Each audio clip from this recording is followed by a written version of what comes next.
So does anyone want to chair this, since I'm going to have to recuse yourself? step off the board? Clement, you want to do it? Sure. But I'm an alternate. I don't know. Are alternates allowed? I think my term was up 2 years ago, so I'm really alternating. Exactly. I think we're all up. Never mind. Okay, we are recording. Esmeralda is here. I'll take a roll call, I guess. Mary Will is here. I am. Angus McLeod. Here. Here. Clement Durkee is here. Rob Benchley is gone. Caroline Ellis. Hi, here. Excellent. I will serve as the recorder and the clerk, or whatever you call it today. As we know, we have one property to discuss today, which is 23 Ocean Avenue. That is done by Angus McLeod. So he will be recusing himself from this discussion.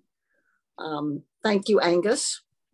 So we have received a lot of letters and a lot of information on this. So I will be taking notes, and I will forward those notes to the HDC for their meeting. I think that's all I need to do right now. Oh, we have to adopt the agenda. I'll make that motion that we adopt the agenda as shown. Thank you. Second. Great. I think that means if Mary and Caroline propose it and second it, and I approve it, that the agenda has been approved. Mm-hmm. So let's go, I guess, straight away to 23 Ocean Avenue, and Esmeralda is putting it up. Thanks, Esmeralda. I guess you were allowed to present. Is that correct? Of course, and that's what I'll do. Yes. Yes, thank you. So the situation with my clients at 23 Ocean Avenue is not unlike many situations, especially in tight quarters like Sconset, where the homeowners love the house, they love the location, but their family continues to grow, and so this is a situation where they are hoping that they can get the house to grow to their upcoming needs as their family grows. And so for a number of years, their desire has been to add a few more beds, because when their children come, they end up sleeping on a window seat. So this is to try to get everyone in beds.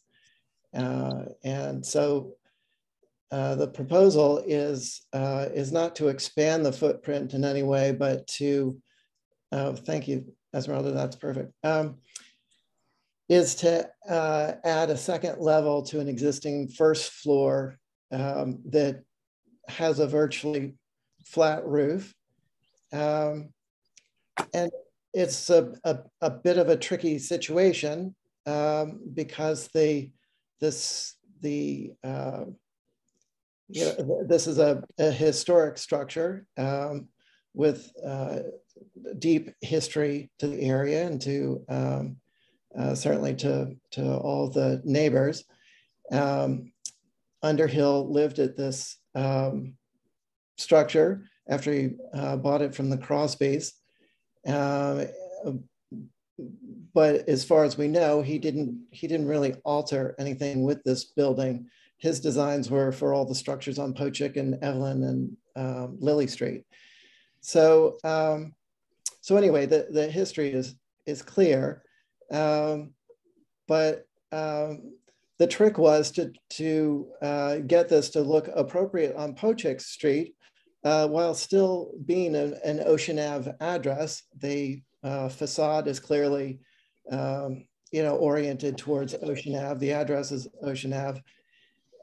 And nearly all the structures on Ocean Ave would dwarf this house with its addition. Most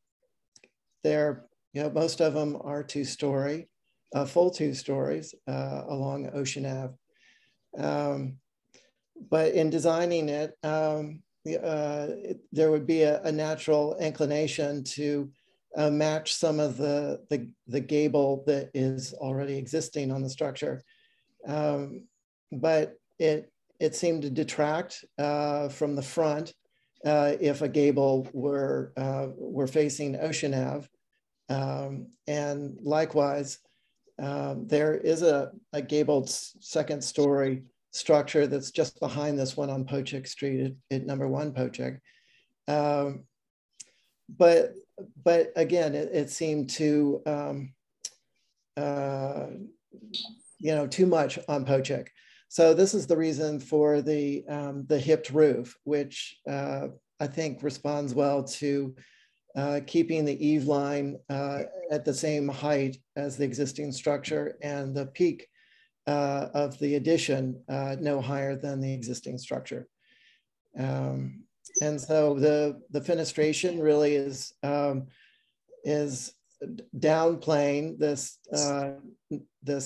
Pochik elevation, so that there isn't a new orientation towards Pochik, like with a door or a balcony or any of that off of this south face of the addition. There are windows that match the windows that are on the porch to the original structure, and so that's really the situation. The 2nd story portion is pulled back from the Ocean Ave side, so that the existing gable is emphasized and the porch is emphasized. My clients also wanted to have a balcony.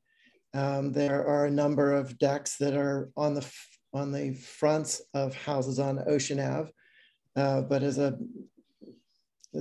long time Sconset Advisory Board member and sensitive to architecture on Nantucket, in general, I discourage any idea of there being a open baluster balcony out on the front where it would be most used and most useful, even though there are a number of examples that exist along Ocean Ave. So this balcony is relatively small and set back and shingled so that it is unobtrusive. So I'm happy to answer any questions. Well, this is Mary. I just have a quick comment, and that is that I think you've done a really good job making the addition look like houses from Sconset. I mean, it's reminiscent of the Beinecke house on Sankaty Road. It's reminiscent of Bedlam to a degree on whatever that is, Grand Avenue. So I applaud you at having the addition look like sort of a seamless part of the house. I like the way it fits in. I guess my real question is, how much of an obstruction does it create for those who live on Pochik, particularly on the, I guess the even or the odd numbered side, which would be the north facing side? It would seem that that's probably what people are really concerned about. I'm happy to respond to everything at the end, or I can respond as we go along, Mary. So this is obviously a concern. The streetscape is one of my favorite. I actually lived on the street for 20 years. Exactly. So I'm familiar with it. And so you wouldn't see this until you're sort of over the hump and up to the house that Jack built before you start to see this. And the focus, really what's wonderful about Pochik and what I've always celebrated about it is that there are roughly 15 houses that enjoy some sort of water view. And it's all of the views down the lane. So the number 1 Pochik, which is directly behind this house, there was a sort of a redo of that. I'm not sure exactly when, but it was maybe the 70s. And that I think made the greatest impact on Pochick Street.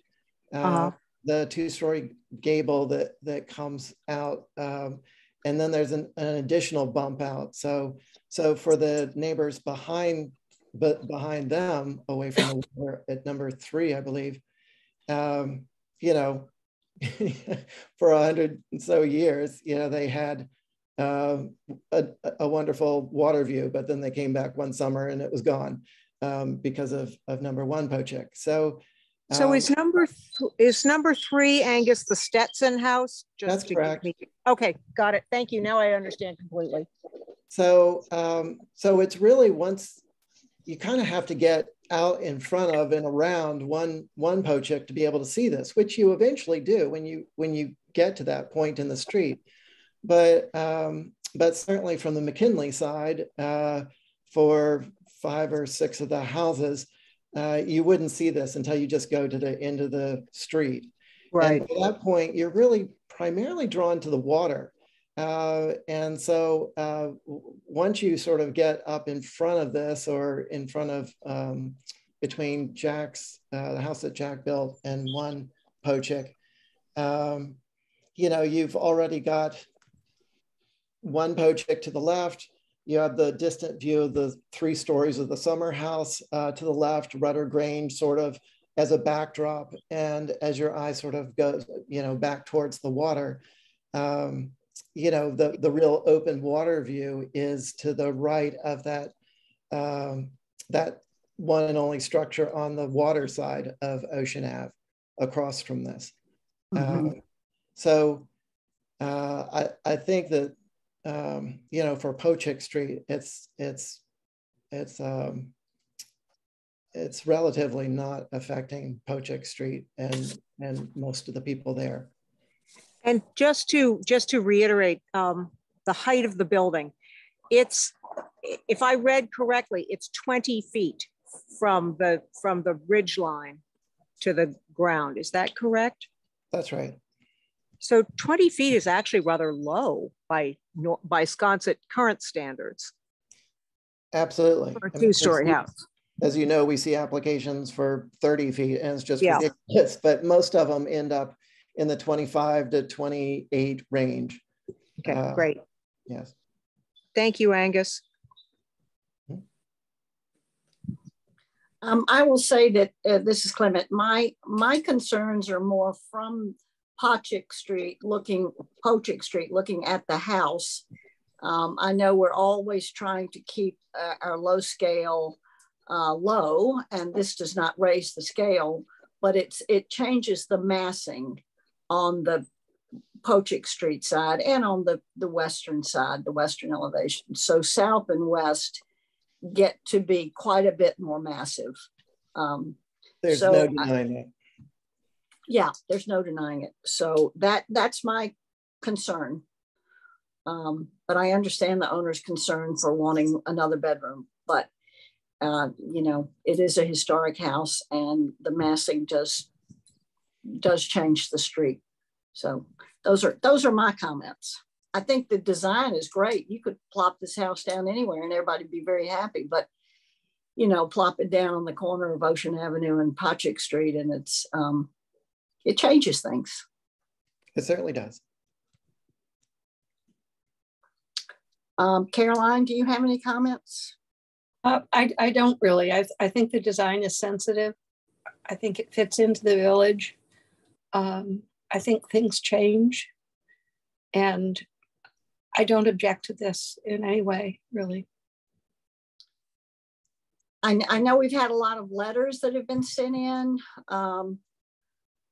Sarah Alger seems to be the attorney for someone, and I know Arthur's written a letter. Those were issues about whether it was part of the Pochick Street development of Underhill, which it is not. So we've gone back in history to prove that it is not an Underhill cottage, but it was an Ocean Avenue cottage originally. I guess so, but it's still on the corner. You know, it's still part of the landscape of the corner, even though it's not technically an Underhill cottage. Are you going to take public comment? Yes. Okay. Right. Oh, I shouldn't answer that. I'm sorry, Sarah. No, yeah, sorry. I guess I'm not looking at who's also on this meeting. I know a lot of people were going to be. So yes, I think we can open up for public comment now that the three of us have made our comments. Is that okay with everybody? Sure. Yeah. Yes. Sure. Okay, open up. Thank you. Would it be all right for me to start? Sarah, yes. I think, as I say, I can't see who else is here, so I can't call on people. So please speak out if you are on. I don't know who else is on either. And I see that Arthur sent in a second letter. I have not had a chance to read that. I would say we submitted a pretty significant historical package. Despite the fact that Arthur says that it's not correct, I stand by that research. I believe this was in fact an Underhill cottage. Underhill lived here. He used it and lived there at a time when he was developing the rest of the cottages. It is an 1885 structure, I believe.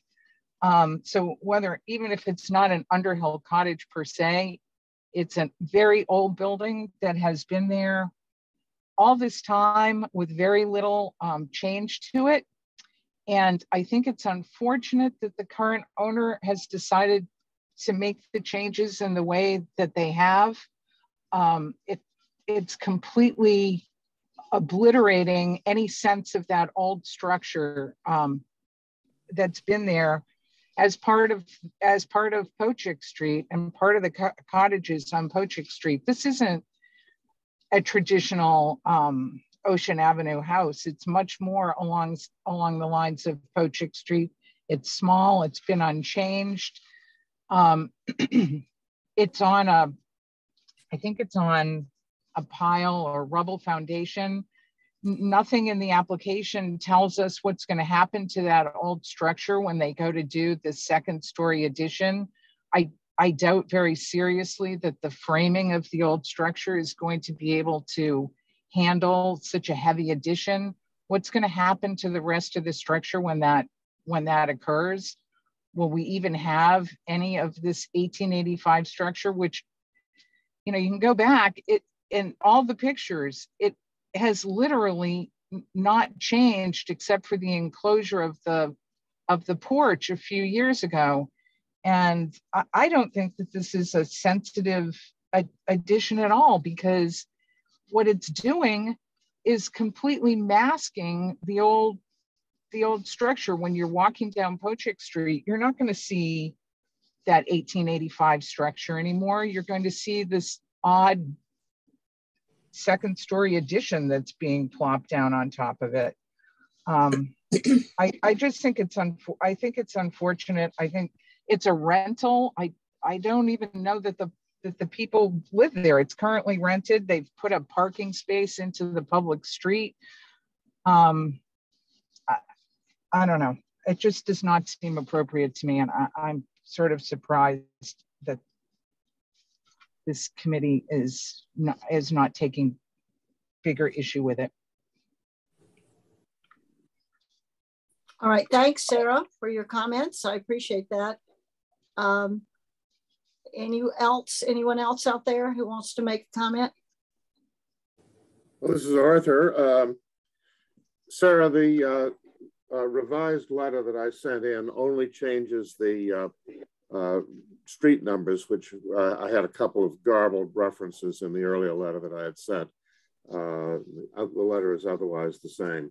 I had referred to the house of the immediate abutters as number 3 Pochick. In fact, it's number 1.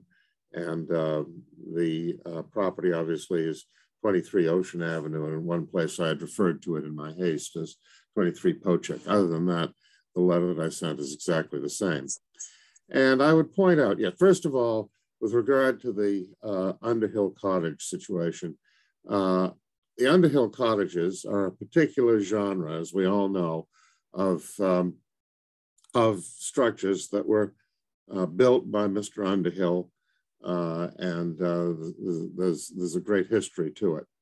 The concept as set forth in the memo, I believe drafted by Linda Williams, that Sarah submitted, that this is in fact an Underhill cottage, is not correct. Now, there's no question this is a historic house. There's no question that Mr. Underhill owned and lived in it at one time. But Underhill Cottage is a specific genre of structure, and this is not one, and this does not resemble one. Now, as far as the streetscape is concerned, and I think that the streetscape of Ocean Avenue is a very legitimate issue with regard to this whole thing. But the fact is that this house is set back 27 feet from Pochick Street. The addition is entirely within the existing footprint. And by the way, as far as the construction is concerned, I'm certain that Angus will ensure that appropriate engineering and architectural methods are used in order to preserve and protect the house. Obviously, no one wants to build an addition and have the structural integrity of the house compromised. That won't happen. But as you look down Pochick, the only thing that you see that projects into the yard on that side of the street really is the parking area, and therefore the car that's usually parked on the driveway that's been put in at 1 Pochick. Certainly that car detracts. I mean, certainly that's, a car is not an architectural feature and therefore not subject to the HDC's concern. But the fact is that parking space in that area results in the car attracting one's attention when one looks down that side of Pochick Street. The yard will remain open, and although the appearance of the house will change as viewed from Pochick Street, the actual streetscape of Pochick Street, as you look at it down, looking to the east toward the water, which is, I think, what we're all concerned about, will remain essentially unchanged. So I think that you know, you all know far more than I do about architecture and about the history of Sconset, but I think that you have in fact been correct in describing this as a sensitive alteration, and would hope that you would advise the HDC in connection with your role in this that it is that. And in any event, we thank you very much for your consideration. Okay, thank you, Arthur, for that. I appreciate you and Sarah chiming in. Are there any other people on the call who would like to say something? Hi, yeah, this is Greg Dunbar from 1 Pochick, and probably the elephant in the room that no one's guessing is where I stand on this. But in preparation of this meeting, I just wanted to kind of revisit the mission statement of the Sconset Advisory Board. And, you know, it states pretty clearly that your goal is to preserve the integrity and sense of scale and proportion of the historic structures and streetscapes of Sconset. And my biggest concern is really the proportion of the proposed plan. I do not deny that Angus does beautiful work, and that many of the features are in line with how many homes look in Sconset. However, I'm more concerned with some of the issues surrounding the massing of the first floor. I think what makes this structure so unique is that very pronounced gable on the second story and kind of the stepping structure from first to second floor. And the south and the west elevations of these proposed plans really look to dwarf that entire first floor. That makes it so unique. And as it was mentioned, this structure can be seen in its current state, dating back several years in many photographs. So I understand that needs change and that expansions need to be made to accommodate modern needs, but I would like the board to take a really discerning look at how the massing of this second story would completely change the character of this house. Hey, thanks, Greg. Any other people that would like to comment from the public?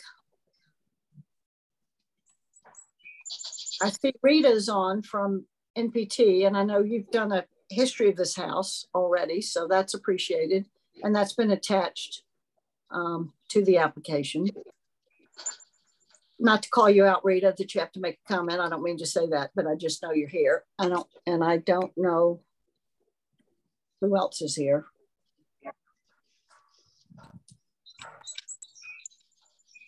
I will make some final statements. This is Clement again. I do think the massing is a problem. I think the massing on the Patrick Street side and on the north elevation, I think almost on all elevations, the massing to me, is a problem. It's a second floor addition, which I understand, but you know, I think from all sides, it's definitely a different house. As I say, I think this house could be great, plop down anywhere else, but right there on that corner, it definitely changes. And I don't care about, you know, I understand when people are worried that their view is blocked. I understand that too, but I think this is more of an issue of filling up space that has been open for so long. And these are tiny little historic houses. And I love the low scale. You kept the scale, but it is, and I think the streetscape definitely changes both from Ocean Avenue and from Patrick. So those are my objections in a nutshell. Does anybody, any other advisor want to add more, having heard the complaints from the neighborhood?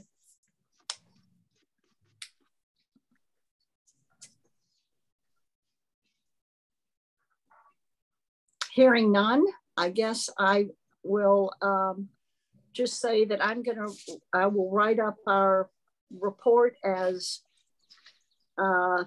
just that we like the addition. It looks like a seamless part of the house, but it is definitely a massing change, and the structure is definitely historic, whether we call it Patrick, part of the Underhill cottages or not. It's you know, it is definitely a contributing historic.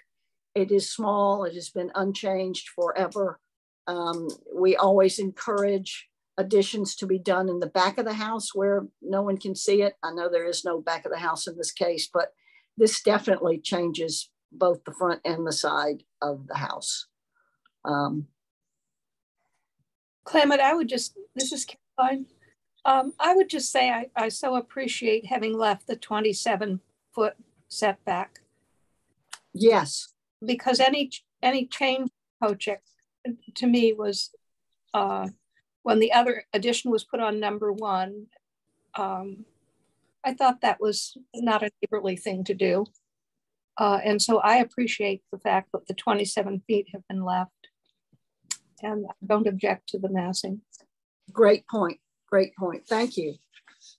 So I would, this is Mary, and I would just add that I recognize actually all of these points that have been made. They're all very good. It looks, if you're going to try and come up with consensus, and I'm not sure that that's in our remit, that the real issue is not the back or west of the house. It's really the southern facade, the side that's, you know, looks down towards the Coast Guard station. So if the massing is to be changed at all, that's probably where the focus needs to be. And it'll be interesting to see how the HDC comes down on this. That's my 2 cents.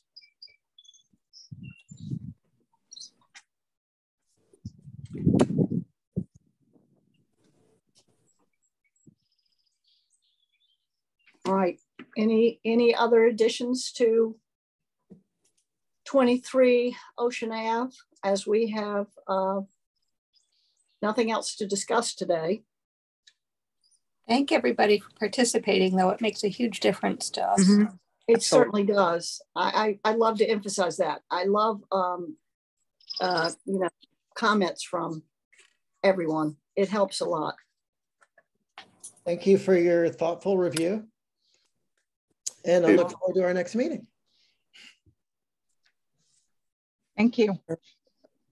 Okay, I guess so. What I do next, Esmeralda, is write up our comments and send them to you. Yes, and then you forward them on to the HTC for their approval. And just don't forget to adjourn.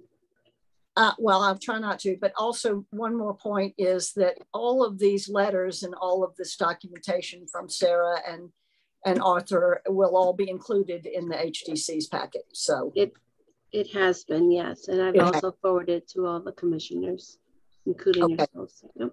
Great. Yeah, no, we got it all. I just want to make sure that when HTC is making their ruling that they will have all of this information available to them. Great. All right, I guess our next thing is to adjourn the meeting. I can make that motion. It's Mary. Second.